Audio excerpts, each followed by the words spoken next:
Aunty నాకు తెలియదు aunty. నీ దగ్గర ఆడుకుంటానే వచ్చింది. ఎటు వెళ్తున్నావు పిలుస్తా అంటే పిలిచేదాన్ని మనోరాలి నీ దగ్గర కొడుకొస్తాంది. పాప ఏదాన్ని రాలే, మా ఇంటికి రాలే, మా మనోరాల దగ్గర రాలే.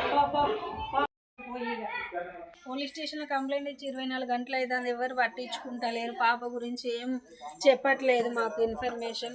సిఐడి కన్నా చెప్తాను నేను. ఇక మేము పోలీస్ స్టేషన్లో కంప్లైంట్ ఇచ్చినాం. పాప తక్కువేందని ఎవరు రెస్పాండ్ అవ్వట్లేదు సార్. 1 డే అవుతుంది ఇచ్చినాం. 1 డే అవుతుంది.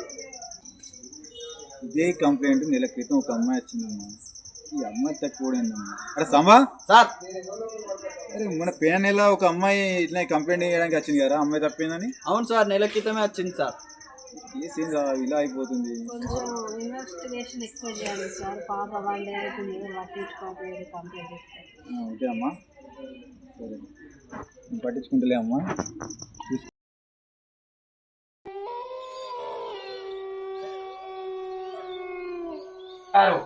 ఈ అమ్మాయితో రెండో అమ్మాయి, ఇంకో అమ్మాయి కావాలన్నా?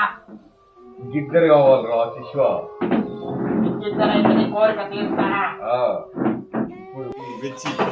నేను మెచ్చుకుంటుంది ఈ బాలిక. చూడాలి, ఇంకొక అమ్మాయి కావాలి. అలాగే గురుగారు. గురుగారు ఈ అమ్మాయిని తీసుకొచ్చా. శిష్వ ఎందుకు గురుగారు? ఓం చండీ మాత, చండీ మాత, ఓం చండీ మాత, ఓం అబ్రకాదబ్రా, ఓం. ఈ అమ్మాయి తీసుకుపోయి అక్కడ గుట్టలు తీసుకెళ్ళి రాబు, నందించి రాబు.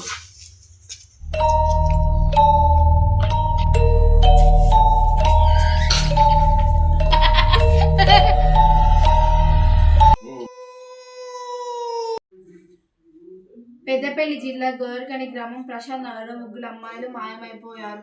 సాయిప్రియ, మనశ్రీ, దాక్షాయిని వీళ్ళు 3 మాయమైపోయారు. వీళ్ళ కోసం ఎత్తుకులాట జరుగుతుంది.